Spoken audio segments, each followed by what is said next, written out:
Hello everyone, welcome back to my channel. আজকে আমাদের বাড়ি সন্ধ্যাবেলায় কিছু আত্মীয় আসতো, দ্যাটস ওয়াই আমি ঘরটাকে সুন্দরভাবে গুছিয়ে নিলাম। দেন এক গ্লাস ঠান্ডা ঠান্ডা পানি খেয়ে নিয়ে তারপরে আমি ম্যাগি দিয়ে ব্রেকফাস্টটা কমপ্লিট করে নিলাম। পর দেখলাম আমার মা কামরাঙা এনেছে, আমার তো কামরাঙা খেতে বেশ ভালোই লাগে। দেন আমি লাঞ্চটা কমপ্লিট করে নিলাম বিরিয়ানি দিয়ে। গেস্টরা আসবে বলে বিরিয়ানিটা বানানো হয়েছিল।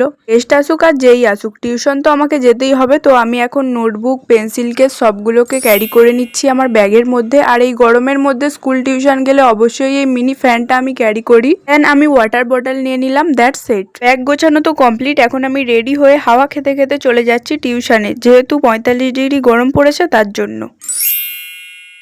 টিউশন থেকে আসার পরে আমার একটু খিদে পেয়ে গিয়েছিল, তো দেখো আমার মা এখানে নারকোল এনেছে, এগুলোকে এখন কুড়ে নিল। তারপরে নারকোল দিয়ে মুড়িটাকে মাখিয়ে নিল, আমি এখন ওটাকেই বসে বসে খাচ্ছি। সন্ধ্যাবেলায় আমাদের বাড়িতে গেস্টরা এসে পৌঁছালো, ওনাদের জন্য দেখো এই খাবারগুলোর আয়োজন করা হয়েছিল।